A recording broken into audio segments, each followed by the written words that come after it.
അപ്പോൾ നമ്മുടെ പുതിയ വർക്ക് സ്റ്റാർട്ട് ചെയ്തിട്ടുണ്ട്. ഇതും നമുക്ക് 6 പാനലിൻ്റെ വർക്കാണ് കേട്ടോ. അപ്പോൾ അതിനുള്ള സാധനങ്ങളൊക്കെ എത്തിയിട്ടുണ്ട്. അപ്പോൾ കട്ടിങ് ചെയ്തുകൊണ്ടിരിക്കുകയാണ്. കട്ടിങ്ങും താഴത്തുനിന്ന് തന്നെ ഡെമ്മിയൊക്കെ വെച്ച് അടച്ച് പ്രൈമർ അടിച്ചിട്ടാണ് നമ്മൾ മുകളിലേക്ക് സാധനം കയറ്റുന്നത്. മുകളിലേക്ക് കയറ്റി നമ്മൾ ഏകദേശം ഒരു സൈഡിലേക്കുള്ള ഫ്രെയിം അടിച്ചു വെച്ചിട്ടുണ്ട്.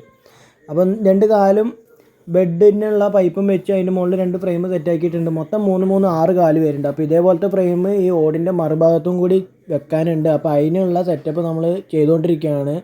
അവിടെ പ്ലേറ്റ് അടിച്ച് വെച്ചിട്ടുണ്ട് കേട്ടോ. അത് നിൽക്കുന്ന ആ ഭാഗത്ത് ഓട് മാറ്റിയിട്ട് അതേപോലെ അപ്പുറം ഭാഗം ഒന്ന് പ്ലേറ്റ് അടിക്കണം.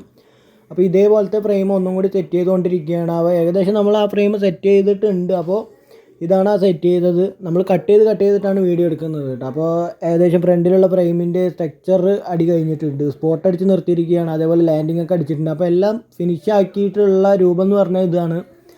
അപ്പോൾ ഇതിൻ്റെ പ്രൈമറും പെയിൻറ്റും എല്ലാം അടിച്ച് കഴിഞ്ഞു കേട്ടോ.